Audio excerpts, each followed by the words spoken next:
আমার নাম মোহাম্মদ আমির হোসেন বাবু। বয়স? বয়স এখন 32 বছর বয়স। জি।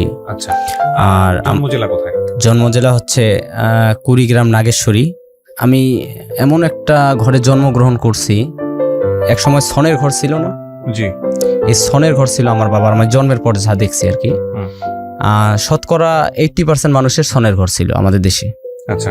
আর ভাত তো কি জিনিস, তখন রুটি, আটা দিয়ে রুটি বানাইতো। তো এই রুটি দেখা গেল যে বাবা সারাদিন কাজ করে 5টা টাকা এবং 1 কেজি চাউল পাইতো, চাউল কেজি বিক্রি করে দিত। 7 টাকা 8 টাকা দরে চাউল বিক্রি করে দিয়ে 5 টাকা 6 টাকা দিয়ে আটা কিনে নিয়ে আসতো।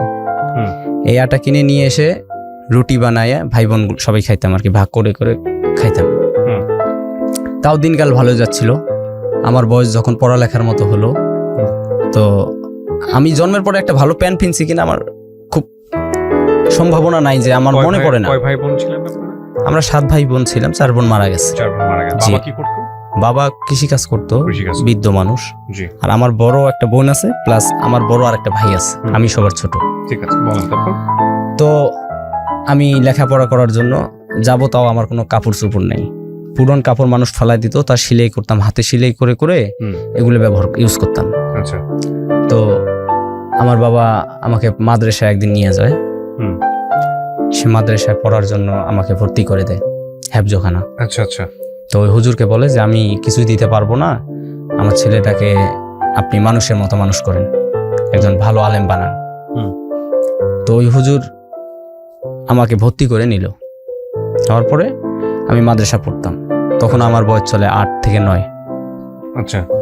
তো এর মধ্যেই আমার ভাইয়ের পূর্ণাঙ্গ বয়স হয়ে যায়, সে বিয়ে শাদী করার জন্য রেডি। তো আমার বাবা মানুষকে ধরে বিয়ের জন্য পাত্রী খোঁজে। আচ্ছা। খোঁজার পরে এক পাত্রী তার পছন্দ হয়, আমার বাবারও পছন্দ হয়। তো সে যৌতুক নিত, যৌতুক নিয়ে বিয়ে করবে। আপনার ভাই? জি। তো তখনকার 13,000 টাকা। তখনকার মানে কত সালের দিকের এই ঘটনা? আমার বয়স যদি 9 হয়ে থাকে তাহলে 24 বছর আগের ঘটনা বা 22 বছর আগের ঘটনা। তো 13,000 টাকা যৌতুক নিয়ে। আচ্ছা। সরি, ভুল বললাম, প্রথম নেয় 3,500, দুইটা বিয়ে করছে তো। 3,500 টাকা যৌতুক নেয়। আচ্ছা। এই 3,500 টাকা যৌতুক নিয়ে বিয়ের 2-3 মাস ভালোই চলছিল, কোনো সমস্যা নাই। হঠাৎ করে বলে যে আমরা ধান গাড়বো, ধান লাগাবো। সে আমরা পরে ধান লাগাই, আর ধান লাগার পরে আমরা ওখান থেকে ধান 30 মণ ধান পাই। তো আমার ভাইয়ের এখানে একটা চাইল ছিল, ওই ধানটা সে বিক্রি করে টাকা নিয়ে সে আলাদা হয়ে যাবে। আচ্ছা আচ্ছা। তো আমার বাবা রোদে পুড়ে অনেক কষ্ট করে মানুষের খেতেও কাম করে রাত্রে রাত্রে এসে আমার নিজের খেতে কাজ করতো। মানুষের কাছ থেকে বরকা নিতাম, নিয়ে ওই ধান লাগাইতাম, তাকে অর্ধেক ভাগ করে দিতাম।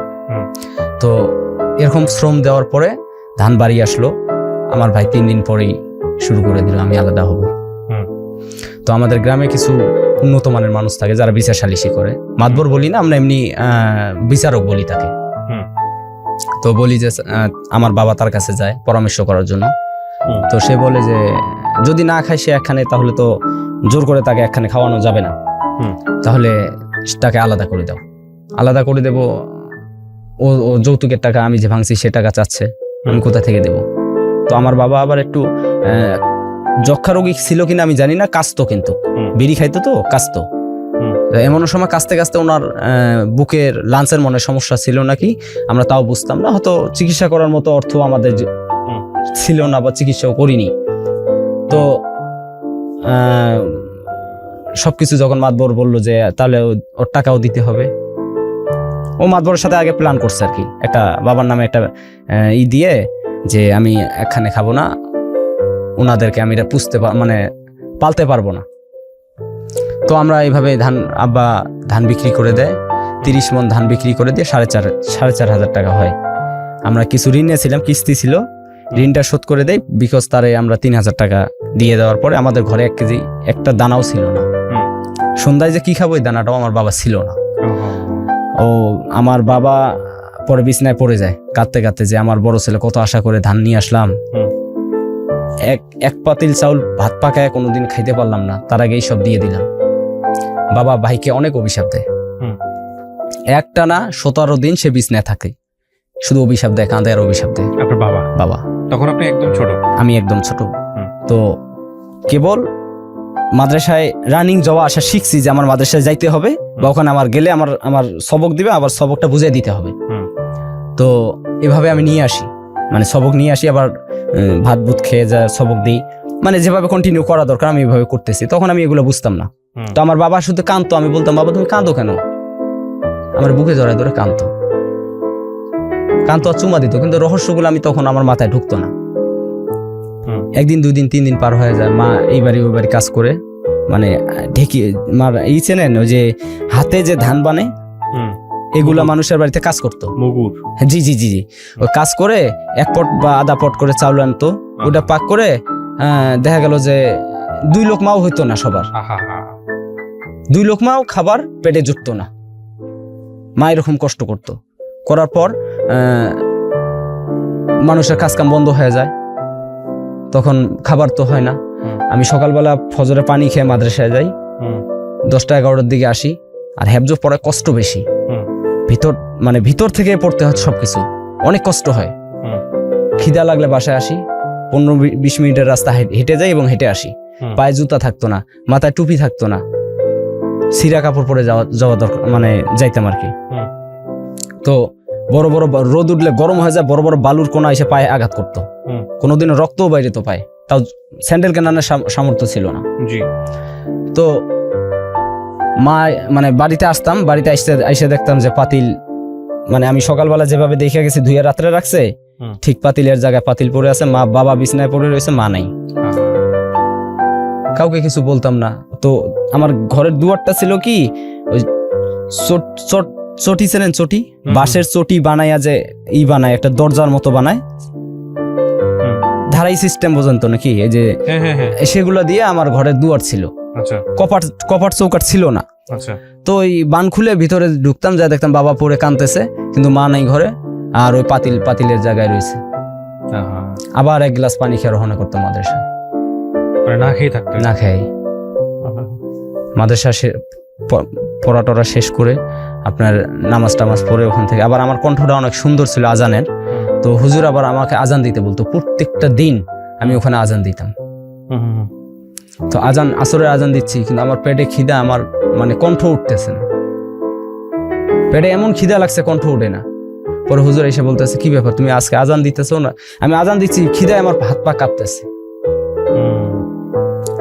তখন হয়তো আল্লাহ পাক কিছু এনার্জি, রহমতের এনার্জি আমার ভিতরে দেয়। নামাজটা শেষ করে আবার বাড়িতে যাই, যা দেখো একই অবস্থা, মা ঘরে নেই, পাতিলে কোনো ভাত নেই। তো আমার বয়সের, মানে জন্মের পরে একটা মেয়ের সাথে আমি খেলাধুলা করতাম। ওরা গ্রামের খুব প্রতাপশালী ব্যক্তি ওই সময়ের। তো মেয়েটার নাম হচ্ছে লাইলা। তো ও আমার বান্ধবী, ও পড়তো বাংলা, আমি পড়তাম আরবি। মাদ্রাসা শেষ করে যে বাকি সময়টা খেলাধুলা করতাম, ওর সাথে ছাড়া আর কারোর সাথে আমি খেলতাম না। তো ও আমার কষ্ট দেখে ও নিজে ওর মার কাছে যা বলতো, মা ভাত দাও। ওর মা ভাত দিয়ে একদিকে কাজে চলে যেত, ওই ভাতের প্লেট নিয়ে দৌড় দিয়ে আমাদের ঘরে বসে যেত, এসে বলতে বাবু তুমি খাও, তুমি খাও। তো চোখ দিয়ে পানি ছাড়তাম আর ওর দিকে তাকায় থাকতাম।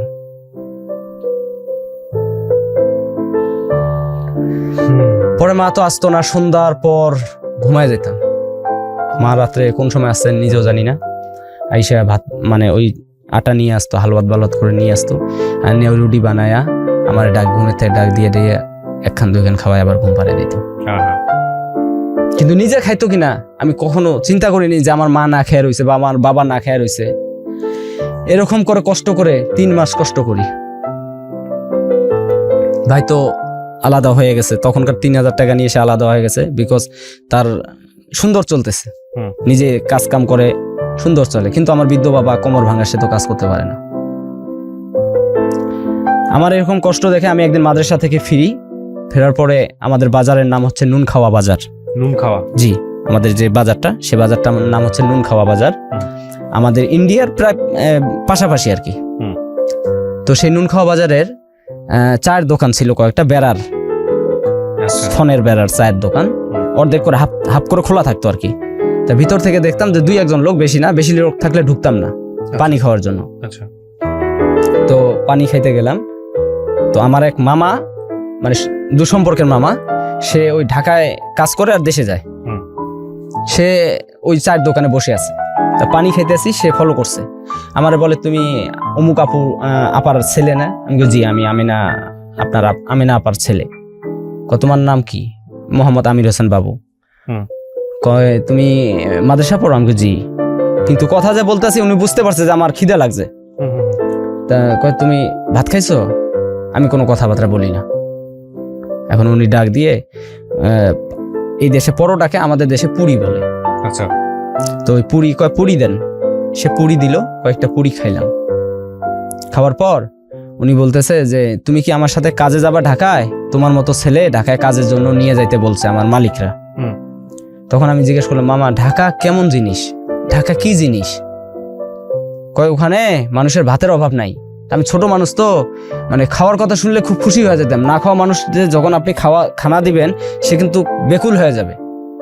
তো আমি বেকুল হয়ে গেছিলাম তার মানে ভাষ্য শুনে। সে আমাকে এইভাবে একটা জ্ঞান দিয়ে দিল যে চলো ঢাকায় চলো, তুমি দেশে। আমার সবকিছু শোনার পর উনি শুনলো আর কি, যে এইভাবে এই কষ্টে আছি আমরা, বলে যে তুমি চলো আমার সাথে ঢাকায়।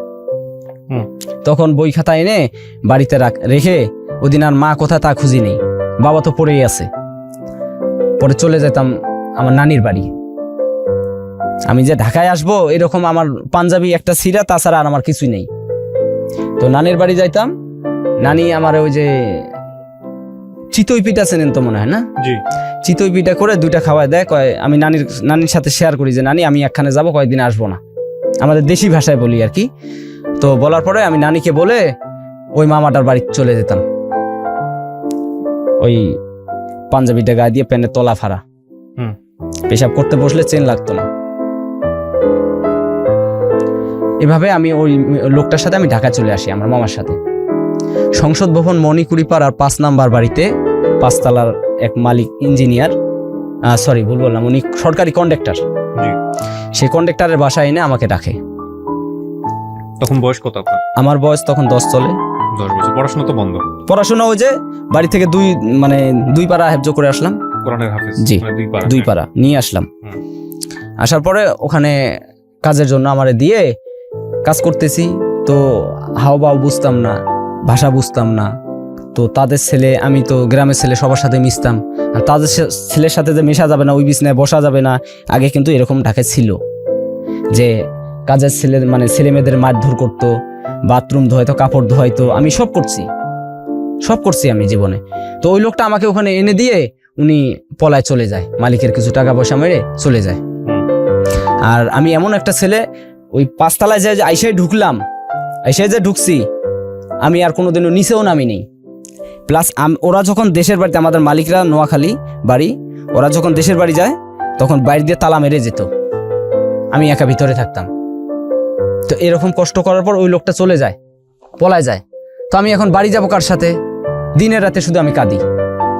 আমি এদিক দিয়ে কাঁদতেছি, ওদিক দিয়ে মা বাবা তো তখন ছেলে সন্তান যদি কারো কাছে, সে যতই খারাপ থাক, সন্তান তো, মা বাবা কাঁদতেছে ওদিক দিয়ে। কিন্তু আমি তো জানতাম না, তখন টেলিফোনও ছিল না, মোবাইলও ছিল না, আমাদের দেশে এমন একটা অভাব ছিল। পরে আমাকে ওইভাবে রেখে যখন চলে যায়, প্রায় 18 মাস কেটে যায়। আর ওই কন্ডাক্টরের ওয়াইফটা খুব চড়া ছিল। একটা যদি হাত থেকে পড়ে একটা ময়লা হইতো বা গ্লাস ভাঙতো, মারধর করতো, খুব মারধর করতো। 18 মাস পর বাড়ি যাব কিভাবে, আমার টেনশনে জান বাঁচেন। আমি কোনোদিন বাড়ি যাইতে পারবো কিনা, আমি কখনো দেশের বাড়িতে যাইতে পারবো কিনা আমি নিজেও জানি না। আর আমি চিনিও না কিছু, ওই দেশের কথাইরাই ভুলে গেছি মনে হয়। হঠাৎ করে একদিন কোরবানির ঈদ, মাংস টোকায় না ঢাকা শহরে, মাংস টোকাইতে একটা লোক আসছে। প্রত্যেকটা দেশের একটা আঞ্চলিক ভাষা আছে, যে ভাষার কারণে বোঝা যায় যে এই লোকটা মনে হয় আমাদের দেশি, ওর ভাষাটা আমার মতো লাগতেছে। ওই লোকটা এসে বলে যে একটা ব্যাগ দিছে, মাংস আমি ভরে দেব। সে ব্যাগটা দিছি, মানে আমার কাছে দিছে যে মাংসটা ভরে দেয়। তো উল্টা হয়েছে, ও আমারে সোজা করতে বলছে, এভাবে বলছে যে ব্যাগটা ঘুরি ধর। এই ঘুরি ধরেতে আপনি বুঝতে পারছেন? এখন যদি কেউ বলে বাহে কেমন আছিস, এটা কিন্তু আমাদের আঞ্চলিক ভাষা, তাহলে আমি বুঝতে পারবো এই লোকটা আমাদের রংপুরের। কারণ না হলে তার এই আঞ্চলিক ভাষাটা থাকতো না। তাকে জিজ্ঞেস করলাম, ভাই আপনার বাড়ি? উনি বলে যে আমার বাড়ি রংপুর। তখন কুড়িগ্রাম নাম খুব কম চিন্ত মানুষ, কুড়িগ্রাম। বলে রংপুর। রংপুর কোন জায়গায়? কই কুড়িগ্রাম। আমি ভাই কুড়িগ্রাম, পরে আমাদের বাড়ির অ্যাড্রেস, বাজারের অ্যাড্রেস দেয়। আমি বলি ভাই আমি অমুক গ্রামের অমুক অমুক অমুকের ছেলে অমুক, আমি এরকম বিপদে আছি। তো যাই হোক, সে আমাকে একটা কন্ট্যাক্ট নাম্বার দেয়, আমি মামার সাথে কন্ট্যাক্ট করি। কন্ট্যাক্ট করার পর মামা আমার কাছে যায়, ওখান থেকে বেতন দিয়ে দেয় 200 টাকা মাসে বেতন, 18 মাসে 3600 টাকা। এই 3600 টাকা এবং বোনাস, বেতন, কাপড় চোপড় অনেক কিছু আমার সাথে দিয়ে দেয়। এই নিয়ে যখন বাড়িতে গেলাম, মা বাবার মরা যা দেখি যে একটা রাস্তার টোকাই মনে হয় এর চেয়ে ভালো আছে পরিস্থিতি। মা বাবার করুণ অবস্থা হয়ে গেছে। ঋণে কেউ ঋণও দিতে চায় না, দিবে কোত্থেকে? অথচ আমার বড় ভাই আছে, একবার এসে দেখে যায় নাই যে আমার মা বাবা পৃথিবীতে এখনো বেঁচে আছে। খুশিতে সে বিছনা থেকে পড়ে গেছে, যে তার পায়ের রক্ত চরকে গেছে, দম বন্ধ হয়ে গেছিল আমার মার। যাক, এভাবে করে কষ্ট করে যখন আর দেশে না থেকে টাকা পয়সা দিয়ে একটু উন্নত জিনিস জানাস করে বাবাকে রেখে বুঝে শুনে আবার ঢাকায় আসি। এভাবে কাজ করতে করতে লালবাগে আমি শিফট হয়ে যাই একটা কাজের জন্য। দিন ইসলাম নামের লালবাগের খুব নামি দামি এক লোক, ওনার একটা শপিং ব্যাগের কারখানা আছে, ওই কারখানায় আমি কাজ করি, ভালো একটা বেতন পাই। এভাবে আমার দিনকাল আস্তে আস্তে চলতেই থাকে। তো শপিং ব্যাগ বন্ধ হয়ে যাওয়ার পরে আবার ওই যে কাপড়ের ব্যাগ বানায়, তো এইভাবে কাজ করি। কাজ করার পর আস্তে আস্তে মা বাবাও আমার মাঝেই থাকতেছে। 2007 ফেব্রুয়ারির 24 তারিখ দিবাগত রাত্রিতে আমার বাবা মারা যায়। আপনি ছিলেন ওই সময়টাতে বাবার কাছে? আমি ছিলাম না। তো আমার বাবা যেদিন মারা যায়, হঠাৎ করে পড়ে মারা গেছে। বিছানায় অসুস্থ ছিল অনেক কয়েকদিন, কিন্তু তারপর আবার সাবলীল হয়। আবার হঠাৎ করে আমি বাড়িতে বললাম যে আম্মা আমি ঢাকায় যাচ্ছি, দেশে থেকে তো ইনকাম নাই, তো বাবার চিকিৎসাও করা লাগে, তো তুমি বাবাকে দেখো, আমি চলে যাই। বাবা আমার সাথে সেদিন বলছিল যে বাবা তুমি যাইও না। আমি সেদিন বাবার কথা শুনি নাই। তার 1 মাস পরেই আমার বাবা দুনিয়া থেকে বিদায় নিয়ে নেয়। তো ফোন করার পর শুনে আমি যখন যাই, তো গ্রামের লোক বলতো যে আমার বাবার নাকি একটা চোখ খোলা ছিল আমার জন্য, দেখার জন্য। মানে ওই যে তখন আর্মির একটা গোলযোগ ছিল, তো তত্ত্বাবধায়কের সময় বাড়ি পৌঁছাইতে পৌঁছাইতে অনেক দেরি হয়ে গেছে, তো বাবাকে মাটি দিয়ে দিছে, আমি আর দেখতে পারিনি। যাক, এভাবে বাবা দুনিয়ার থেকে বিদায় হওয়ার পর আমি 8 সালের শেষের দিকে আমি জুরেন পোস্তখোলা হাসনাবাদ নামের একটা জায়গা আছে, রাজের কাজে শিফট হয়ে যাই। তো রাজার কাজ করতে করতে আমি যার বাড়িতে চাকরি করি, মানে যার কাজ করি, সবাই কাজ শেষ করে চলে যেত, আমি তো বাসা নাই, আমি যাইতাম না, ওই সাইডে থাকতাম। তো আমার এরকম দেখে ওই মালিক নবপুরের কাপড়ের ব্যবসায়ী, তো আমাকে 2টা ছাগল কিনে দেয়, রাম ছাগল কিনে দেয়। তো ওই ছাগল 2টা আমি পালতাম। এই মালিকের আর একটা বাড়ি আছে, সেই বাড়ির মানে ভাড়া ভুড়ো সব তোলা লাগে আমারই। আমার একটা দায়িত্ব দেয় যে ওখানে 6টা রুম আছে, রুম 6টার ভাড়া ভুড়ো তুলবা এবং এই বাড়িতে পানি পুনি দিবা, তোমার এগুলো আলাদা এক্সট্রা পয়সা দেবো আমি। আচ্ছা, আমি এই শুনে আমি কাজ করতে থাকি। তখন 4500 টাকা সেই এক্সট্রা পয়সা আমার দিত কাজ ছাড়া। তো ওই বাড়িতে আমার ওয়াইফরা আসলো ভাড়া, ওই আমাদের যে 6টা রুম আছে যেটার আমি দায়িত্বে আছি, ওই বাড়িতে ভাড়ার জন্য আসলো। আসার পর ওনারা একটা রুম নিলেন, থাকতেছে। তো আমার ওই ছাগল যে কিনে দিছে 2টা, এই ছাগলের জন্য ভাতের ফ্যান লাগে। ভাতের ফ্যান, আমি তো আর ভাত পাকাই না, ফ্যান পাবো কোথায়? তো আমাদের ওটা বাড়ি, কার বাড়িতে যাব ফ্যানের জন্য? এই মালিকের একটা বাড়ি, ওটা যেমন 5 মিনিটও হাঁটা লাগে না, 2 মিনিটের রাস্তা, যাই আর ফ্যান নিয়ে চলে আসি। তো এভাবে যখন যাইতাম, তো ওই মেয়েটার সাথে আমার মানে ওই ও পড়তো, আমি বাইরে থাকতাম, ফ্যান ট্যান যে সময় নিতাম। তো কার ঘরে যদি কোনো সমস্যা হয়, লাইন বিদ্যুতের কোনো সমস্যা হইলে, পানির মোটরের সমস্যা হইলে, এগুলো যখন সলভ করার জন্য যাই, তখন ওই মেয়েটা আমার কণ্ঠ শুনলে দৌড় দিয়ে আসে। তো দৌড় দিয়ে আসতো, ও মাদ্রাসা পড়তো। আর আমি আগেই বলি, আমার ওয়াইফরা হচ্ছে 4 ভাই বোন, ভাইটা ছোট, 3টা বোন। ভাড়ার টাকার জন্য আমি যাইতাম, ভাড়া নিতাম, আসতাম। ওই মেয়েটা বাইরে আসতো অটোমেটিকলি। তো আমার মা অসুস্থ হয়ে যায়। তো মা অসুস্থ হয়, এখন মা ঢাকায় এনে চিকিৎসা করা লাগবে, ঢাকা মেডিকেল। তো নিয়ে আসি, নিয়ে এসে চিকিৎসা করব। ওই খালাকে যা বললাম, খালা মানে ওই বাড়িতে গেলে আমি আবার ওনার একটা দায়িত্ব দিয়ে রাখছি, যদি কোনো সমস্যা হয় উনি আমার ফোন দেয়, আমি তো সবসময় থাকতে পারি না। তো খালাকে বললাম, খালা আমার মা অসুস্থ, তো মাকে ঢাকায় এনে চিকিৎসা করাইতে চাই। তো খালাকে বলতাম, খালা আমার মাকে নিয়ে আসবো, আপনি কি বলেন? কয় নিয়ে আসবা, রাখবা কোথায়, তোমার সাইডে তো জায়গা নেই। তোকে আমার ঘরে রাখবা, সমস্যা কি, আমার তোর খালু তো আর এখানে থাকে না, আমার ঘরে রাখবা। ঠিক আছে, মাকে নিয়ে আসলাম। মার চিকিৎসা করি, যদি ওষুধ খাওয়ায় আমার মনে হয় সুস্থ হয় এক গুণ। আর আমার ওই যে মেয়েটার কথা আমি বলতেছিলাম, নার্গিস নাম মেয়েটার, ওই মেয়েটা তার সেবা দিয়ে মনে হয় আরো 3 গুণ সুস্থ, মানে সফলতা অর্জন করছে। মায়ের সেবা যত্ন করে খেদমত করতো। তো আমার মায়ের কেমন জানি 17 দিনে অটোমেটিকলি চয়েস হয়ে গেছে। তার দুধ দিয়ে আসলে গরম করে খাওয়াইতো, ওষুধ টাইম খাওয়াই দিত। হ্যাঁ, মার খুব মানে খেদমত করতো। আমার মা একদিন আমার ডাক দিয়ে বলতেছে, এরকম যদি আমি তোর জন্য একটা বউ পাইতাম, আমার জীবনে মনে হয় জীবনটা সার্থক হয়ে যেত। তো আমার এটা আবার মাথায় ঢুকে গেছে, এই বিষয়টা আমার আবার মাথায় ঢুকছে। তখন মানে আমার একটা কেমন জানি শরীরের ভিতরে একটা সৃষ্টি হইলো। তো আর ওই মেয়েটাও আমাকে দেখলে একটু হাসতো বা কথাবার্তা বলতো এরকম, আবার হিংসাও করতো। মানে হিংসাটা তার মনের না, এটা বাইরের হিংসা। তো একদিন আমার কাজ নাই, আমি ওই বাড়িতে যাই ফ্যান আনার জন্য। ফ্যান আনার জন্য গেলে সে ওই পড়ে আরবি পড়াশোনা করতেছে। জি, আরবি পড়ে। তো বুখারীর 15 নাম্বার একটা হাদিস, আউয়ালু মা ইউহাসাবু বিহিল আবদু ইয়াউমাল কিয়ামাতিস সালাহ। তো এটা ও শুদ্ধ ভাষায় মানে স্পষ্ট করে বলতেছে না, আর অর্থটাও সে ভুল বলতেছে।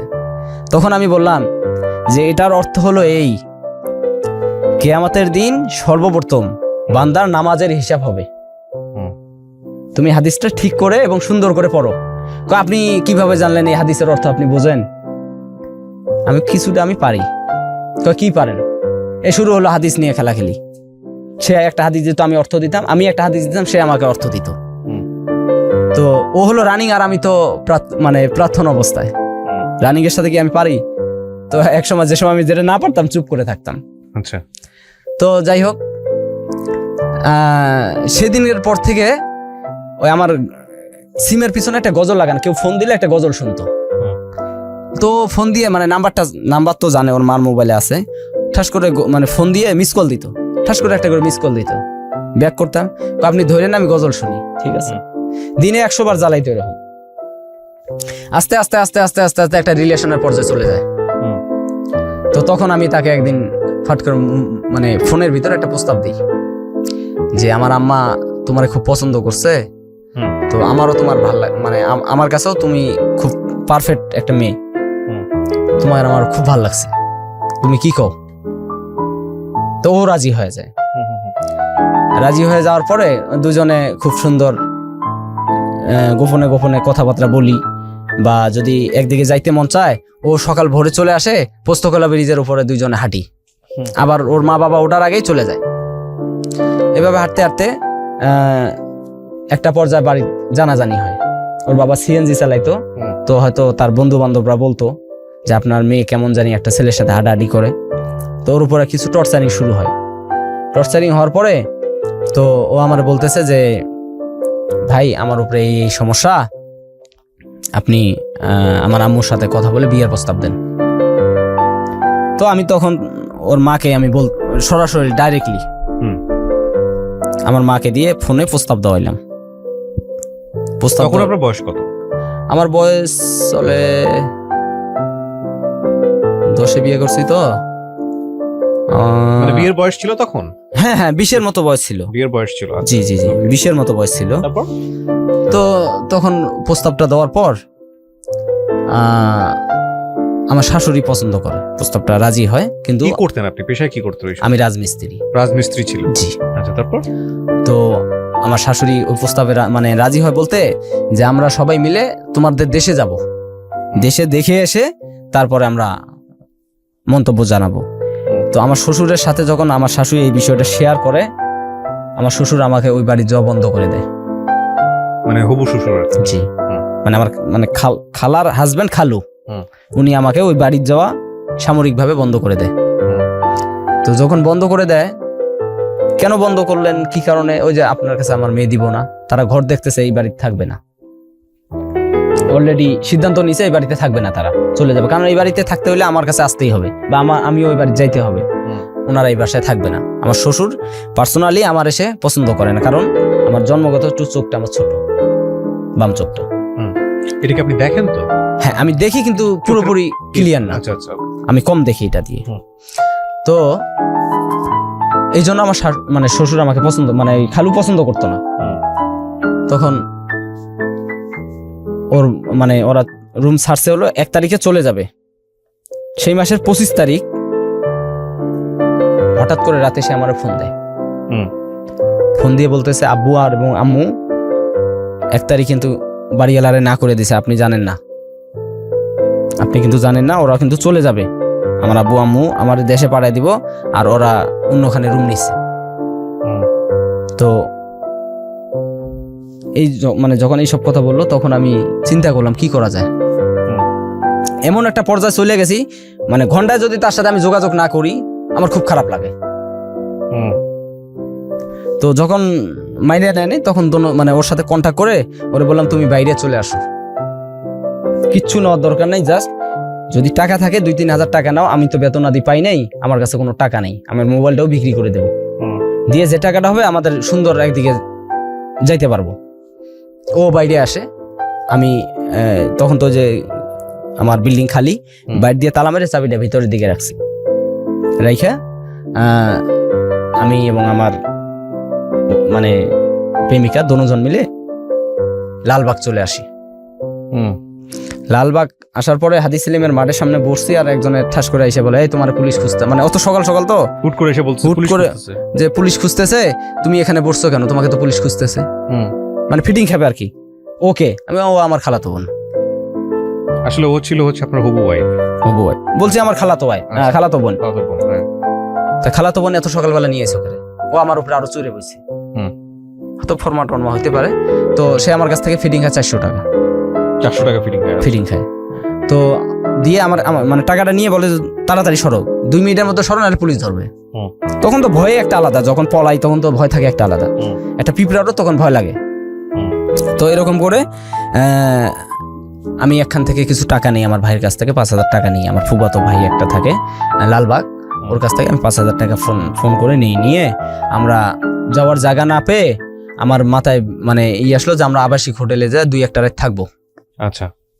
তো গুলিস্তানে এসে এক আবাসিক হোটেলে আমরা দুজন মিলে ফোন টোন বন্ধ করে, আবার আমার ফোনে এমন একটা সিস্টেম আছিল, বন্ধ থাকলে কেউ ফোন দিলে তার মেসেজটা আমি পরে পাইতাম।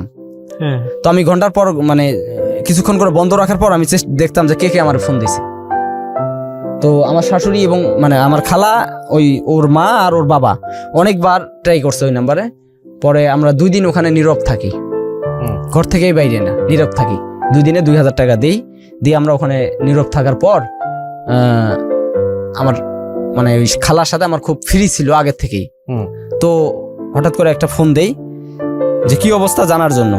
তো সে অনেক কান্নাকাটি করে এবং আমার বুঝায় যে বাবা দেখো, আমি কিন্তু তোমার খুব মন থেকে পছন্দ করি, তোমার বাইরে যাওয়ার দরকার নাই, তুমি আসো, আমি তোমার বিয়ে দেবো, দাঁড়ায় থেকে বিয়ে দেবো। আচ্ছা। তো আমার ব্রেন্ডে ওই সময় যা কুলাইছে, মানে যা ভাবনা ছিল যে যদি সে আমি গেলে বিয়ে দেয় তাহলে তার পালানোর প্রশ্নই আসে না। আর বেকাজ আমার এই ডেলি মানে প্রতিদিন 1000 টাকা করে খরচা করার সামর্থ্য আমার নাই। পরে 2জন মিলে বেলা 12টার সময় ওই আবাসিক থেকে বাইরে ওখানে চলে যাই। তো আমার বউয়ের বয়স ছিল তখন, মানে আমার প্রেমিকার বয়স ছিল তখন 14 বছর।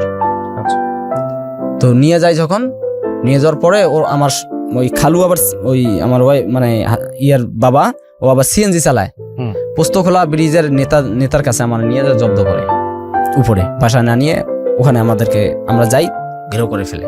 আমরা বাস থেকে নামি, ফোন দেয়, তখন বলি যে আমরা পোস্তখোলা এসে পড়ছি। তখন ঘেরাও করে ফেলে, আমার টান দিয়ে নিয়ে যাও টোল ঘরের ভিতরে ঢুকায়। ঢুকানোর পরে আমার শ্বশুর, মানে শ্বশুর বলতে খালু আর কি, উনি আমার ঢুকানোর পরে ওই নেতারে দিয়ে আমার মারে। আচ্ছা, মারার পর ওই নেতা বলছে যে, মেয়েটাকে ডাক দিয়ে জিজ্ঞেস করছে যে তুমি কি ইচ্ছা করে গেছো না ও তোমাদের জোর করে নিয়ে গেছে? ওরে যদি আমি না পাই এই ব্রিজ থেকে আমি লাফ দিয়ে মারা যাবো। এটা আপনার মেয়েটা মানে মেয়ে আমার প্রেমিকা বলতেছে, হবু বউ, হ্যাঁ। প্রেমিকা বলতেছে। তখন ওই নেতাই বলছে যে আপনার মেয়ে তো রাজি, মিয়া নিয়ে যা বিয়ে দিয়ে দেন। তখন বাসায় নিয়ে যায়, নিয়ে যাওয়ার পরে রুম আটকায় আমার ওই প্রেমিকারে খুব মারে, নার্গিসকে খুব মারে। মানে এমন মার মারে যা ও অতটা স্বাস্থ্যবান ছিল না, হালকা পাতলা মেয়ে ছিল, মানে ওর অনেক অনেক জায়গায় স্পট করে দিছে মারতে মারতে ওর বাবা। পরে আমারও মানে মাইরা ওখান থেকে সরাই দেয়। তো সরাই দেয় তখন আমি দিশা পাচ্ছিলাম না যে আমি কোথায় যাব। তখন আমি ভাত খাওয়া না সব ছাড়লাম, ছেড়ে দিয়ে মসজিদে ঘুমাইতাম, মসজিদের বারান্দায় ঘুমাইতাম। আচ্ছা, বারান্দায় ঘুমাইতাম আর খালি টেনশন করতাম। রাতটা কোনো রকম কাটে গেলেও হইলো। আর সারাদিন আমার ভাবনা ছিল না ভাত না পানি না কিছু। আর 5 ওয়াক্ত নামাজ পড়তাম আর আল্লাহকে বলতাম, আল্লাহ আমি কেন ওকে এখানে এনে দিলাম, তুমি ওকে আমার জীবনে ফিরে দাও। আচ্ছা, ওর বাবার সাথে মা বাবার সাথে যুদ্ধ করতেছে আর আমি আল্লাহর নাম সবসময় নিতেছি যে আল্লাহ আমার জীবনের আমি আর কিচ্ছু চাই না। কিভাবে তুমি ওরা আমার কাছে আইনা দিবা আমি জানি না, তুমি সব পারো। তাহাজ্জুদের নামাজ পড়তাম। এখন ওর সাথে আমার কন্টাক্ট বন্ধ, বিচ্ছিন্ন হয়ে গেছে। ওরে চোখে চোখে রাখতেছে, বাড়ি থেকে বাড়িতে দেয় না। তখন পার্শ্ববর্তী এক খালা ওই বাড়িতে যাওয়া আশা করত। আমি একদিন এই খালার বাসায় যাই, যে তার হাত পা জড়ায় ধরি। খালা কিভাবে পারবেন আমি জানি না, ও যেন আজকে থেকে প্রতিদিন সকালবেলা হোক, মানে যে কোনো রাত্রে যে কোনো টাইমে 12টার পর থেকে আমি ওখানে দাঁড়ায় থাকবো। প্রত্যেকটা দিন ও যতদিন যাবে না আমি অতদিন ওখানে দাঁড়ায় থাকবো। কাছে ছিল 600 টাকা, আর কোনো টাকা পয়সা আমার কাছে ছিল না। আর TCL মোবাইল একটা ফোল্ডিং সেট আমার কাছে ছিল। তো মোবাইলটা আমি হাতছাড়া করতাম না। আর 2 টাকা মানে সকাল বিকেল 2 বেলা 2টা রুটি খাইতাম, 6 টাকা করে বা 5 টাকা করে যে বন রুটি, এই রুটি একটা করে খাইতাম, আর কিছু খাইতাম না। সারাদিন ঘুরতাম ঘাটতাম পাগলের মতো, গোসল না খাওয়া না, সারাদিন ঘুরতাম। সন্ধ্যাবেলা হইলে মানে নামাজ টামাজ শেষ করে ঠিক 11টা বাজতো, আমি ওই জায়গায় যা দাঁড়াইতাম রাস্তায়। আর রাস্তাও তখন এখনো কোনো নির্মাণ হয়নি, ওটা রাস্তা এখনো নির্মাণযোগ্য না, খাল খোলা অবস্থায় আছে। তো ওই ইয়ার পিঠ আছে, পিঠের উপরে বসে বসে অপেক্ষা করতাম গেট খুললে যেন সে আমাদের দেখতে পায়। এবার গেট খুললে অন্য কেউ যদি দেখে কোথায় যাব আমি।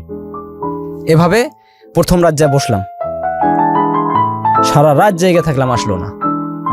ফজরের আজানের সময় নামাজ পড়তে গেলাম, নামাজ পড়ে আবার আসলাম, 7টা পর্যন্ত শীত থাকে। এভাবে 13টা দিন পরে 14 দিনের মাথায় শুধু আল্লাহর কাছে কাঁদতাম, তাহাজ্জুদ নামাজ পড়ে, আল্লাহ ওরে মিলাই দাও। মানে আপনাকে কি বলবো, আমি ওরে ছাড়া নিঃশ্বাস পর্যন্ত নিতে পারছি না, এমন একটা পরিস্থিতির মধ্যে পড়ে গেছি। একটা নিঃশ্বাস যে নেবো আমি, যে ওরে ছাড়া একটা নিঃশ্বাস নেবো, আমি তা পারতেছি না। আমি যে আমার যে একটা মানুষ গোসলের প্রয়োজন, খাবার প্রয়োজন, সব ভুলে গেছি। এবং দেশে যে মা কি করতেছে, ফোনটা দিব, আমি তাও ফোনেও টাকা ভরি না। আমার মানে ব্রেন কাজ করে না। 14 দিনের মাথায় ঠিক ভোর 5:30টার সময় ও সুযোগ পায় বাইরে আসছে। যে রাস্তাটা সহজ সেটা দিয়ে না যা উল্টা পথ ধরলাম, কারণ ও তো বাথরুম বা পেশাবের কথা কেউ উঠছে। এতটুকু সময়ের ভিতরে আমার মানে চোখের আড়াল হইতে হবে। আমরা বসে সারা রাত হবে জাগে জেগে, প্রত্যেকটা দিন জেগে থাকতাম। মানে ওরে বাবা, এমনও রাত গেছে কুত্তা শিয়াল আমাদের দৌড়ানি দিছে। আর আপনি হাউজিং এর ভিতরে, ওটা তো বসুন্ধরা একটা প্লট, বসুন্ধরা মালিকের, আপনি গেলে বুঝতে পারবেন এখনো সন আছে ওই এলাকায়। কিছু কিছু বাউন্ডারি করে রাখছে কিন্তু ভিতরে সন। তারপরে এইভাবে থাকার পর আসলো, উনি বের হলো। ও বের হয়ে মানে শীতের রাত, তো শীতের দিন আমরা উল্টা পথ ধরলাম। 10 হাত গেলে তো আর কেউ কাউকে দেখা যায় না, এমন শীত পড়ছে। আপনার জন্য বের হয়েছে? আমার জন্য বের হয়েছে। ও আমি যেমন যে অবস্থায়, ও ওর বাড়িতে এরকম অবস্থা। আমি খবর রাখতাম, প্রত্যেক দিনের খবর দিন রাখতাম। আচ্ছা, ওই যে খালা ছিল, মানে ও ওখানে এভাবে জীবনযাপন কাটাইতো, বের হওয়ার জন্য ট্রাই করতেছে। প্রত্যেকটা মুহূর্তে মানে গেটে যে গেটে তালা লাগাইতো না সেই গেটে তালা লাগায়, যে গেট সারা রাত খোলা থাকতো ওই গেটে তালা পড়ে গেছে।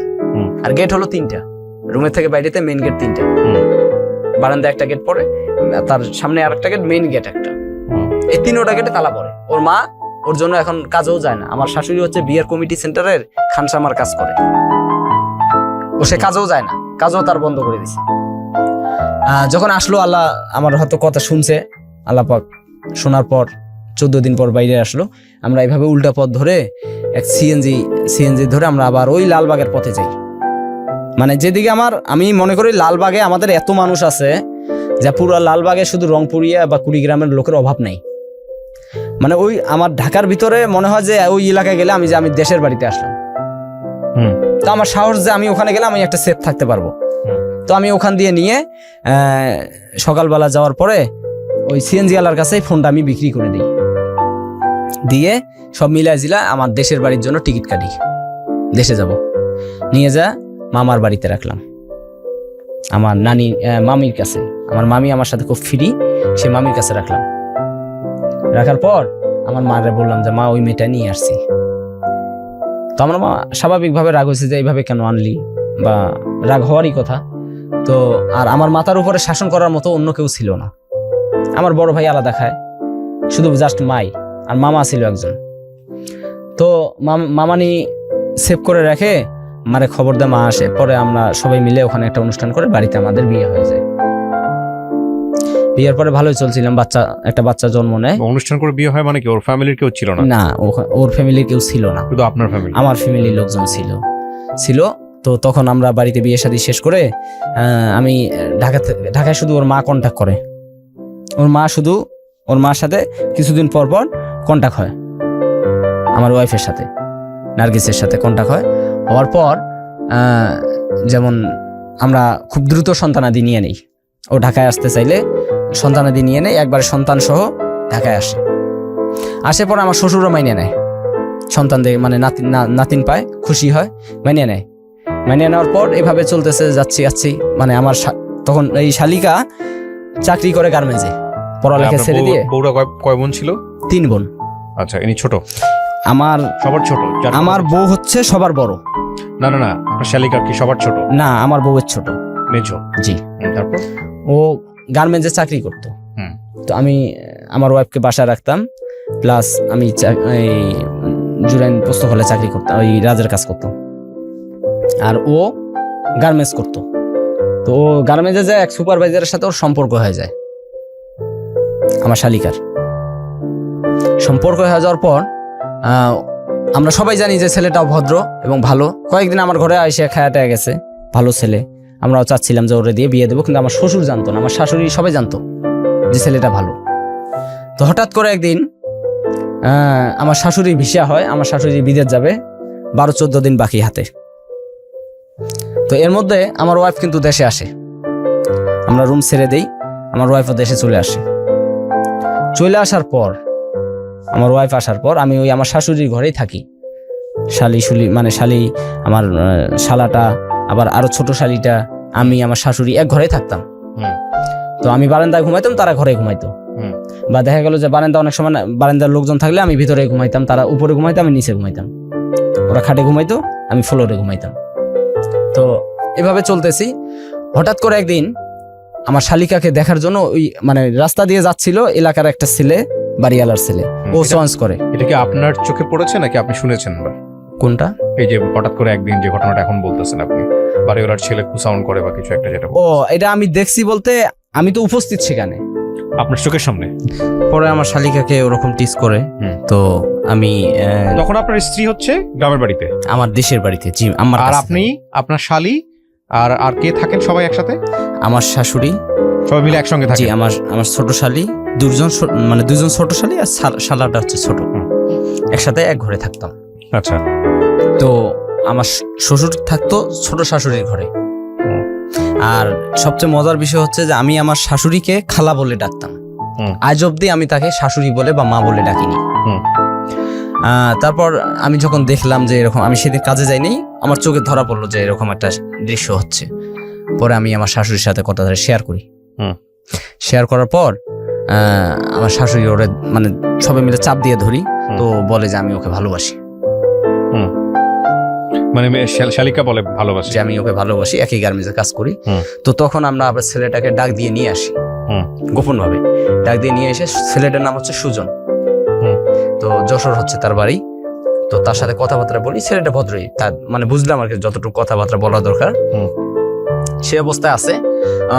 অলরেডি আমার শাশুড়ি ওই বিদেশ যাওয়ার জন্য ক্লাস, মানে ভাষা শেখার জন্য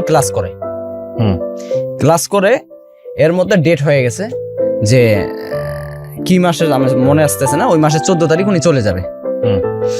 এর মধ্যে 6 তারিখ দিবাগত রাত্রি, হ্যাঁ, আমার শ্বশুর একটা ছেলে নিয়ে আসলো আমাদের মানে আমার শাশুড়ির ঘরে নিয়ে আসলো। আইসা ওই মানে ওরা যে আয়োজন করছে এগুলো আমি জানি না কি, আমার শ্বশুরের আমার সাথে একটু মানে মন কষাকষি, ওই যেটা কথা না বললে নয়, আর যেটা বললে মানে প্রয়োজন বেশি ওটা বলাই লাগে, ওই সব কথাবার্তা হয়। তাছাড়া যে আসলো গেল বা অমুক তমুক একটা মানুষের খোলা মনের আবেগ, এই ধরনের ওনার সাথে আমার কোনো কথা হয় না। আর আমার শাশুড়ির সাথে আমি এমন ফ্রি, তার সাথে আমি একসাথে লুডো খেলি রাত জেগে যেদিন আমার কাজ থাকে না, সকাল মানে কালকে কাজে যাবো না, আজকে সারা রাত দুজনে লুডো খেলি। তো উনি নিয়ে আসে একটা ছেলে, ওই মহল্লারই স্থানীয় বাড়িওয়ালার ছেলে, একতলা বাড়ির মালিক। তো ওই ছেলেটা দেখাইতে নিয়ে আসে আমার শালিকাকে। আমার শালিকাকে দেখানোর পরে ওর পছন্দ হয়। পরের দিন আমি সকালবেলা কাজে চলে আসি। এ কথাটা আমার বলে না যে আমরাও দেখতে যাব বা দেখতে লোক আসবে, তুমি বড় জামাই তুমি ঘরে থাকো, আজকে কাজে যাওয়ার প্রয়োজন নাই, এই ধরনের কোনো কথাবার্তা উনি আমার সাথে শেয়ার করে না। তা আমিও বেশি একটা আর কি, আমার শাশুড়ি কিন্তু আমার সব বলে, আর আমিও তার সাথে ব্যক্তিগতভাবে কোনো শেয়ার করার চেষ্টাও করি না। উনি ওনার মতো চলে, আমি আমার মতো চলি। যে সময় দেখি ঘরে আসে আমি বাইরে যাই, উনি যে সময় ঘরে আসে সারাদিন পরে একবার যখন ঘরে আসে আমি ঘর থেকে বাইরে যাই যদি ঘরে থাকি, আর যদি বাইরে থেকে দেখি তার জুতা আছে আমি ভিতরে প্রবেশ করি না। আচ্ছা, এরকম একটা পরিস্থিতি। তো ওনার সাথে আমার রিলেশন খুব কম। হঠাৎ করে আমি সকালে কাজে যাব, তা আমার শাশুড়ি বলতেছে যে আজকে কাজে যাইও না, আজকে কাজে যাইস না, আমার সাথে তুই করে কথা বলতো, মানে সন্তানের মতো দেখতো আর কি, ভাগ্নের মতো। তো আজকে কাজে যাইস না, আমরা জেসমিনের বর দেখার জন্য যাব। তাই বললাম যে না, আপনারাই যান, খামাখা এত মানুষ যা লাভ নেই। আপনার শালিকা? জি।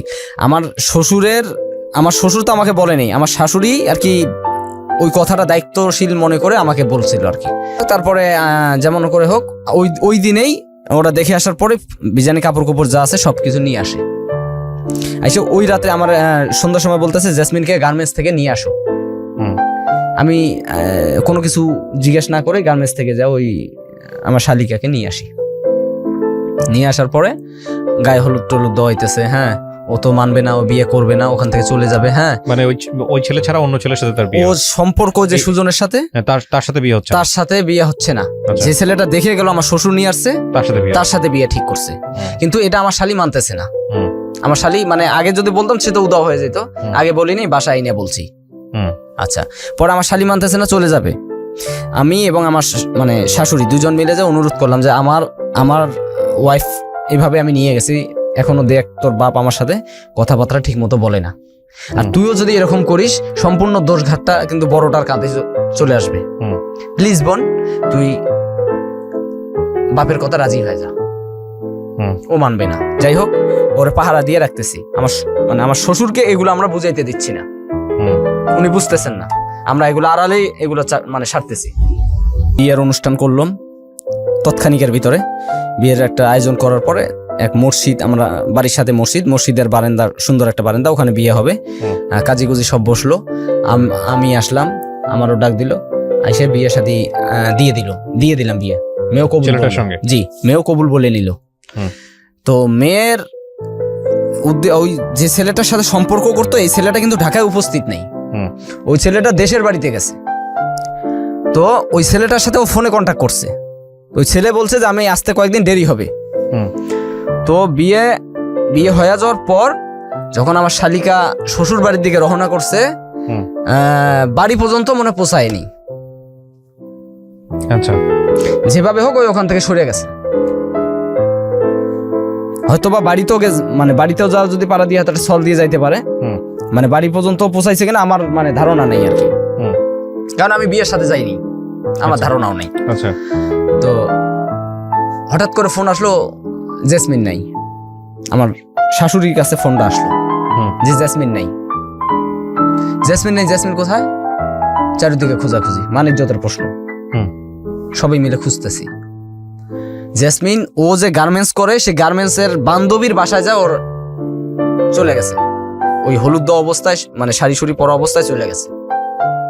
আচ্ছা, কোথায় গেছে? ওর বান্ধবীর বাসায়। আচ্ছা আচ্ছা, বান্ধবীর বাসায় যখন গেছে, তো আমরা তো আর ওকে খুঁজে পাবো না, কারণ আমরা তো চিনি না। আর আমাদের নেটওয়ার্কের ভিতরে যেগুলো আত্মীয় স্বজন আছে, সবার বাসায় আমরা ফোন করতেছি, নিজে যাচ্ছি, খোঁজ খবর নিচ্ছি, জেসমিন নেই। তুলফার উঠে গেল, নাই। আমার শ্বশুর আমার টার্গেট করে বসলো যে আমি ওকে নিয়ে আলাদা করে ওই ছেলেটার হাতে তুলে দেব।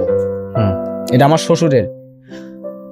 আল্লাহ এক, আল্লাহ একজন, আমি আল্লাহকে বিশ্বাস করি, আমি একজন মুসলমানের সন্তান। তখনও আমার পরিকল্পনা ছিল আমার শ্বশুর খুশি হোক, ও ধরনের কোনো মন মানসিকতা ছিল না যে আমার শালিকাকে আমি স্থান দেব ওই ছেলেটার জন্য।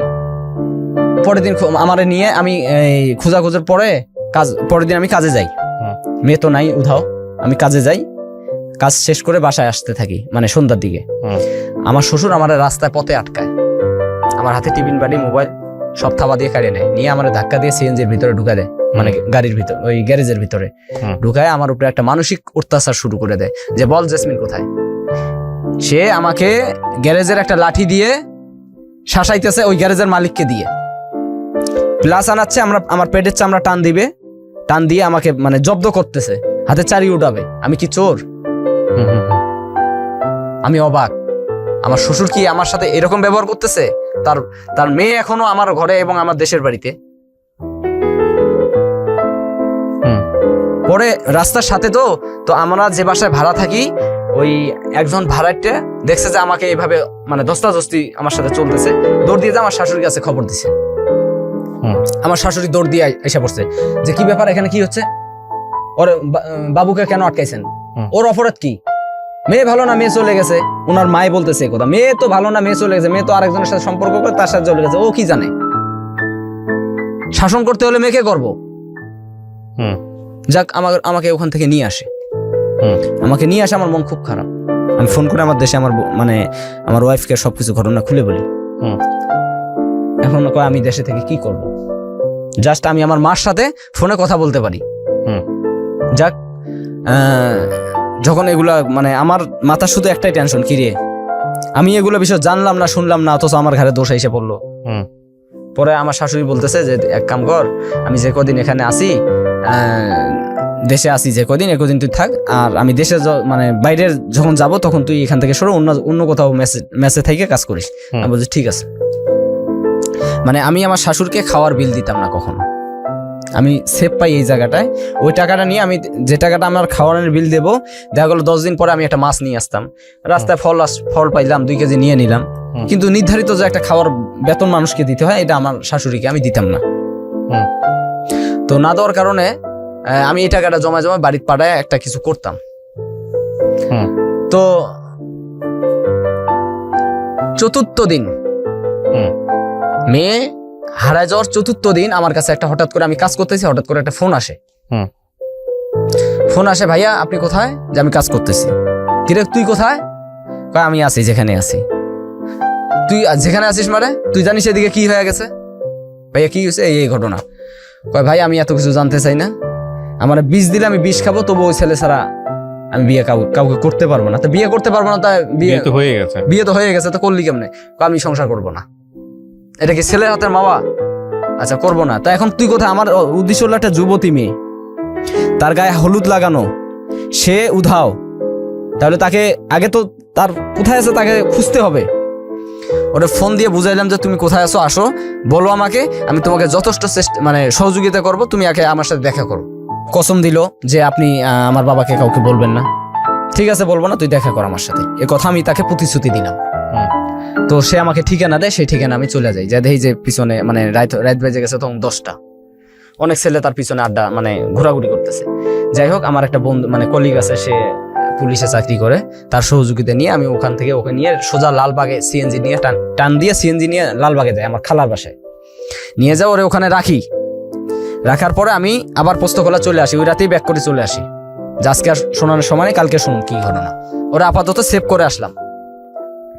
আইসা আমার শাশুড়ি চিন্তা ভাত খানা, আমিও খাই না, মানে আমি খাই না, তো এখন আমার একটু মনে ভালো লাগতেছে যে টেনশন মুক্ত হইলাম। আর এদিক দিয়ে খোঁজাখুঁজিও মনে করেন দিন গেলে তো একটু কমিয়া যায়, 2-4 দিন গরম থাকে একটু কমে যায় না, তারপর যোগাযোগ তো আছেই, খবর টবর নিতেছি। এর মধ্যে আমার শাশুড়িরও প্রায় দিন ঘনাই আছে বাইরে যাওয়ার জন্য, সৌদি আরব যাবে। তো 10 তারিখ দিবাগত রাত্রি আমার শাশুড়ি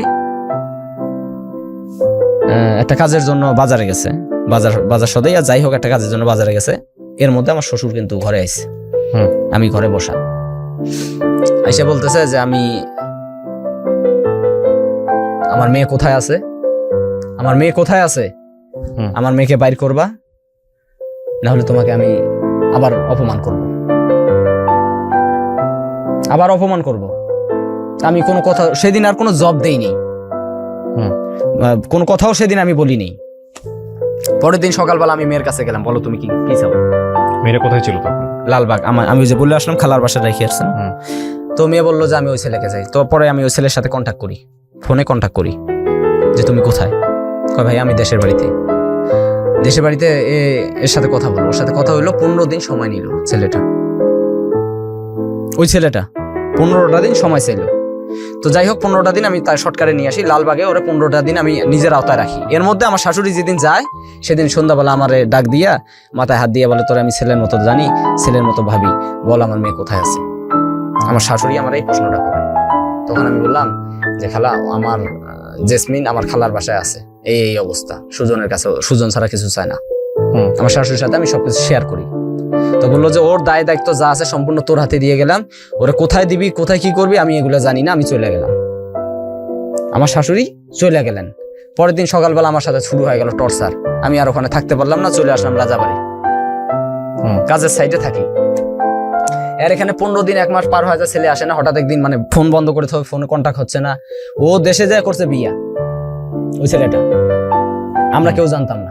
মানে যে ছেলেকে পছন্দ করতো ওই ছেলেটা দেশে যা করছে বিয়া। 1 মাস পরে ফোন দিয়া কয়, ভাই আমি বিয়ে করছি, আমার পক্ষে যাওয়া সম্ভব না। আচ্ছা কি বিয়ে ভাই, স্যার আপনি বলেন।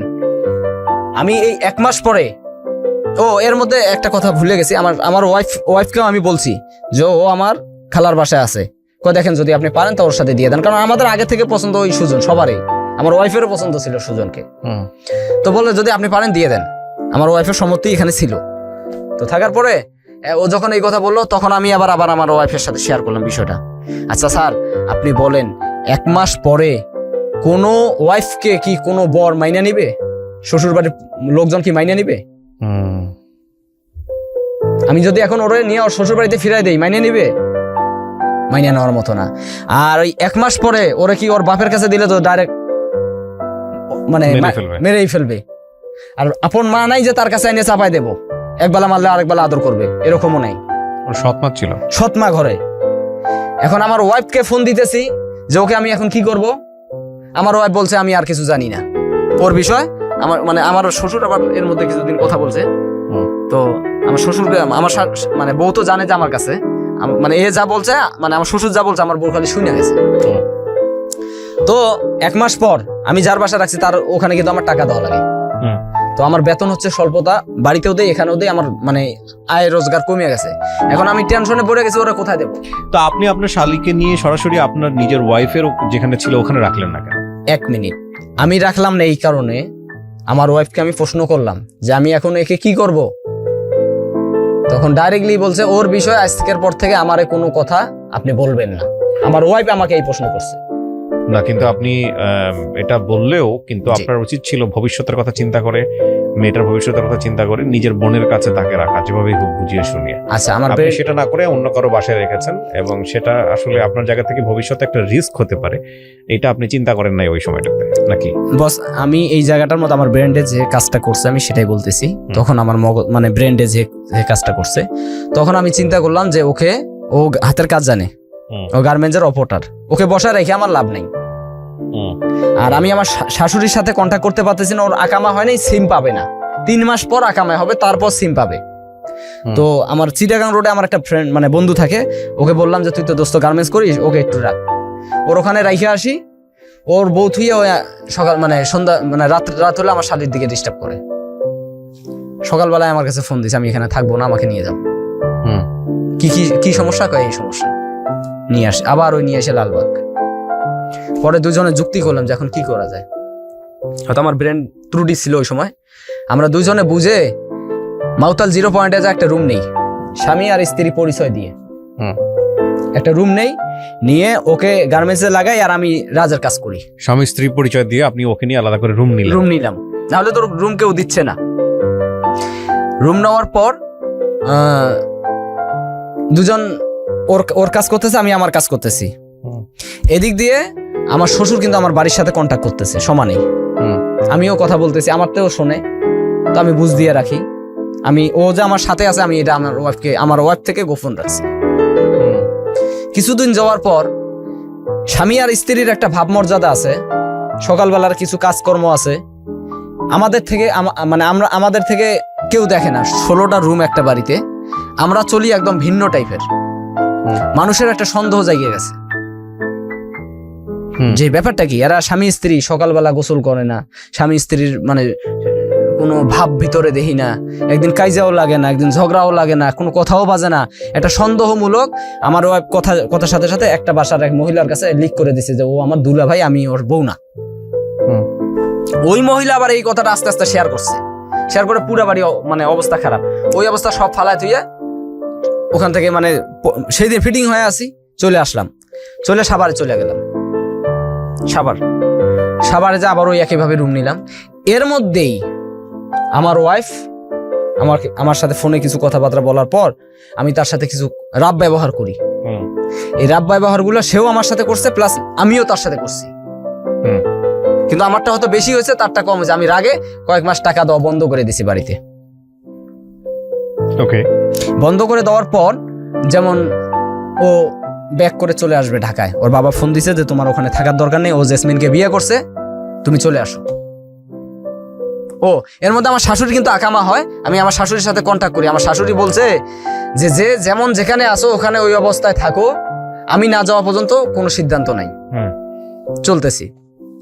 আমার ওয়াইফ চলে আসলো, কাউন্টারে আসার পর আটকায় বাড়িতে নিয়ে গেলাম, উনি থাকবে না, চলে আসবে ঢাকায়। সংক্ষেপ করি, উনি ঢাকায় চলে আসলো। আমি যে বাচ্চাটা নিয়ে নিলাম, ও ঢাকা চলে আসলো।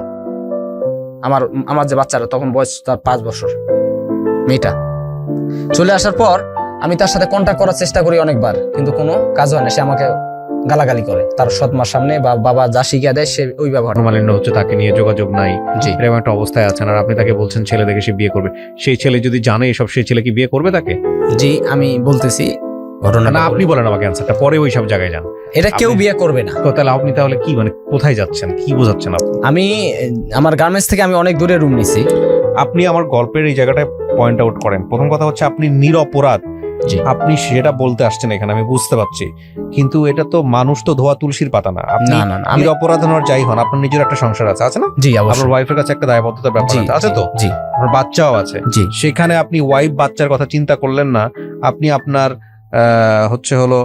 শালীর কথা চিন্তা করে আপনার নিজের সংসারের 12টা বাজিয়ে দিলেন, এবং শালীর সাথে একদিন 2 দিন না, বছর খানেক ধরে আপনি একসঙ্গে আছেন। জি, এবং সাথে আপনি আপনার শালীকে বলতেছেন অন্য একটা ছেলেকে দেখে বিয়ে করার জন্য আমার নিজের আবার সংসার আছে। জি, মানে এটা তো মানুষের ওভারলোডেড গাঁজা খাওয়ার পরেও তো মানুষের এই ধরনের চিন্তা আসার কথা না। সেখানে বছর খানিক ধরে আপনি মানে শালীর সঙ্গে ভাবে মানে হাও এটা মানুষকে আপনি যাই বলুন, মানুষ সেটাই কি বিশ্বাস করবে? একটু তো লজিক থাকতে হবে। অবশ্যই থাকতে হবে, কারণ আর ঘটনা হচ্ছে যে আমি এইরকম মানে আমার ব্রেন্ডে ওরকম মানে ওই সময় 1 বছর ধরে আপনার ব্রেন জাগে নাই। আমার ব্রেন মানে ওই সময় যে অবস্থায় ছিল আমি তো সবকিছু আপন বোন হলেও একটা কথা ছিল, এখানে লজিক থাকে যে আমার আপন বোনের জন্য আমি এটা করছি, মানুষ সেটা বিশ্বাস করবে। এখানে শালিকা এবং শালি আর দুলাভাইয়ের সম্পর্ক, জি সেটা তো আলটিমেটলি আপনি যদি তাকে আপন বোনের মতো দেখেও থাকেন, মানুষ তো এটা বিশ্বাস করবে না। সেখানে তো বিষয়টা এরকমই, এটা তো খুব স্বাভাবিক, তাই না? এটা হাস্যকর একটা বিষয় হয়ে গেল, খুবই হাস্যকর বিষয়। যাই হোক, আমরা এখানে নাম পরিচয় গোপন রেখে পুরো গল্পটাই উপস্থাপন করছি। দর্শক এবং শ্রোতা সবসময় মনে রাখবেন যে যিনি এখানে আসেন তার দিকে আঙ্গুল তোলা আমাদের উদ্দেশ্য নয়, কিন্তু এই গল্পগুলোর থেকে আমাদের অনেক কিছু শেখার আছে। জি বলেন, তারপর কি হলো? তো এভাবে থাকতে থাকতে ওকে আমি বলি যে তুমি একটা ভালো ছেলে দেখে, ও আমাকে বলে যে আমি অমুক ছেলেকে পছন্দ করছি, বা আমি কইছি যদি ভালো হয় তা তুমি চলে যাও। তো এভাবে আমরা 1-2 বছর মানে 1 বছর থাকার পর হঠাৎ করে মানে সাভারে যে 1 বছর ছিলাম, আবার এখানে ছিলাম প্রায় আরো 6-7 মাসের মতো, সব মিলায় প্রায় 2 বছরের কাছাকাছি হবে আর কি। তো ও এক ছেলেকে পছন্দ করে গার্মেন্টসের, ওই ছেলেকে সবকিছু খুলে বলে যে ও আমার দুলা ভাই বা এক বাসায় থাকি। ওই লোক জানে না যে আমি একা থাকি ওকে নিয়ে, এই বিষয়টা সে জানতো না। তো তার সাথে ওর বিয়েটা ঠিক করে ফেলি, একটা ডেট করি, মানে সংক্ষেপে নিয়ে আসলাম, এর ভেতরে বহুত কথা। একটা ডেট করি যে 9 তারিখ বেতন হবে, 10 তারিখে শুক্রবার পরে 10 তারিখে তোমার বিয়ে দেবো, এরকম একটা ডেট করি। ঠিক ওই মাসের 2 তারিখে আমার কাছে সন্ধ্যার সময় একটা ফোন আসে। ও এর মধ্যে আর একটা কথা আছে, আমার যে বাচ্চাটা আমার সাথে থাকে আমাকে বলে আব্বু, ওরে বলে আন্টি। তো মানুষ অবশ্য প্রশ্ন করতে পারে ঘটনা কি, বাচ্চা আপনাকে বলে আব্বু, ওকে বলে আন্টি। তখন একটা মিথ্যার আশ্রয় নেই, মিথ্যার আশ্রয় এটাই যে আমার প্রথম ওয়াইফ মারা গেছে। এটা বলেন আপনি? জি, এটা আমি নিজে বলি, এটা এই অপরাধটা আমি করছি। কাকে বলেন? মানুষকে, যেমন কেউ জিজ্ঞেস করলে যে আপনাকে বলে আব্বু আর ওকে বলে আন্টি, এক বাসায় থাকতে গেলে অনেকজন জিজ্ঞেস করে, তখন আমি এই অপরাধটা করি যে আমার প্রথম স্ত্রী মারা যাওয়ার পর এই বাচ্চার জন্য দ্বিতীয় বিয়ে করতে হয়েছে শালিকাকে, এই জন্য ও ছোটবেলা থেকে আন্টি বলে আসছে, এখন আন্টি বলে। এই অপরাধটা আমি ওই শিশু বাচ্চা দিয়ে করছি। আর মেয়েটাকেও শিখিয়ে দিছি, তোমার আম্মুর কথা কেউ জিজ্ঞেস করলে বলবা মারা গেছে। আর মেয়েকে যা শিখিয়ে দিছি মেয়ে তাই বলতো, মানুষ জিজ্ঞেস করলে এইভাবে বলতো। যাই হোক, আমার বাচ্চাটা অ্যাক্সিডেন্ট হয়, আমার বউকে আমি ফোন দেই, আমার মানে 2টা পা প্লাস্টার সার্জারি করি সেন্ট্রাল হাসপাতাল সাভার। আমার বউ ওই একই অবস্থা, আসেনি, সেখানেও যায়নি। তো ওর বিয়ে ঠিক করে ওই মাসে 2 তারিখে আমার কাছে ফোন আসে। হঠাৎ করে একটা ফোন আসে, ফোনটা রিসিভ করলাম, জিজ্ঞেস করলো যে হ্যালো আপনার নাম কি? আমির হোসেন বাবু। আমি কি জি। কয় নার্গিসকে চেনেন? আমি কি জি আমি চিনি, নার্গিসকে চিনি। কয় নার্গিস আপনার কি? আমার ওয়াইফ। কয় একটু কথা বলেন। আমার সাথে কথা বললো। একটা মানুষের সাথে সম্পর্ক বিচ্ছিন্ন করার জন্য যে 3টে শব্দ উচ্চারণ করা হয়, সে মানে সেই উচ্চারণগুলো আমার কানে সে করলো, এবং উপস্থিত ওখানে সাক্ষী লোক ছিল। উপস্থিত বিয়ের মজলিসে বসে তারা ফোন দিছে, ওই কাজী আমারে ফোন ধরে দিছে সে আমারে। আর আমাদের বিয়ের রেজিস্ট্রেশন ছিল না, কলমা পড়া বিয়ে ছিল, শুধু হুজুর দিয়ে কলমা পড়ে বিয়ে মানে বিয়ে পড়া রাখছি, কিন্তু রেজিস্ট্রেশন করে কোনো বিয়ে হয়নি। কাবিন মানে ওই কাবিন নামা লেখে না, ও লেখালেখিটা আমাদের হয়নি। তো যাই হোক, সে আমাকে মানে ফোনে 3 কথা বলে দিল। 3 কথা বলতে তালাক? জি। ওই কথা 3টা ইউজ করলো যখন, আসমান জমিন, মানে তখন আমার মানে আসমান জমিন পুরো পৃথিবী ঘুরতে শুরু করলো। আমার স্বপ্ন ছিল যে এই মেয়ে মানে আমার শাশুড়ি বিদেশ থেকে আসার পর আমার শালিকাকে আমার শাশুড়ির কাছে আমি বুঝাই দেবো, এই অবস্থায় যদি আমার হাত থেকে হারায় যায় তাহলে আমি একটা ফাঁসবো, মানে জরিপানার তলে পড়বো। সে যদি এসে জিজ্ঞেস করে আমার মেয়ে কোথা, আমি কোথেকে দেবো, যদি একদিকে চলে যায়, মানে অনেক কিছু বিবেচনা করে তার গায়ে আমি হাত দিতাম না। আমার প্রয়োজন হয়তো আমি টাকা দিয়ে বাইরে যাইতাম, অন্য কাজ মানে অন্য জিনিস ব্যবহার করতাম, কিন্তু ওর সাথে আমার কোনো খারাপ আচরণ ছিল না। আমার ইচ্ছা ছিল, আপনি বিশ্বাস করলে করতে পারেন, না করলে নাই, আমার মনের থেকে বলছি আমি, আমার মানে মনের আশা ছিল যে ওর মা যতদিন দুনিয়ায় না মানে বাংলাদেশে না আসবে ততদিন ও আমার কাছে থাকবে, যেদিন আসবে আমি নিয়ে যা বুঝাই দেবো যে আমি আর মানে আপনার মেয়েরে যে আমার দায়িত্বে রাখছি, যে বুঝাই দিলাম। বা এই ধরনের আমার চিন্তা ভাবনা যা ছিল আমি তাই বললাম আপনারে, এই ধরনের একটা চিন্তা ভাবনা ছিল। আর এদিক দিয়ে ওর বিয়েও যদি ঠিক করে ফেলছি, ওর আয়োজনও করতে মানে 2জনে কামাইতেছি, ওর জিনিস বানাইতেছি, বিয়ের জন্য আয়োজন করতেছি। এদিক দিয়ে আমার বউ আমার সাইডে যেদিন চলে গেল, এখন আমার বাচ্চাটা আমার সাথে, আমার মানে শালিকা তো গার্মেন্টসে। তো আমি কাঁদতেছি, মানে আমার আসমান দুনিয়া ঘোরা শুরু হয়ে গেছে।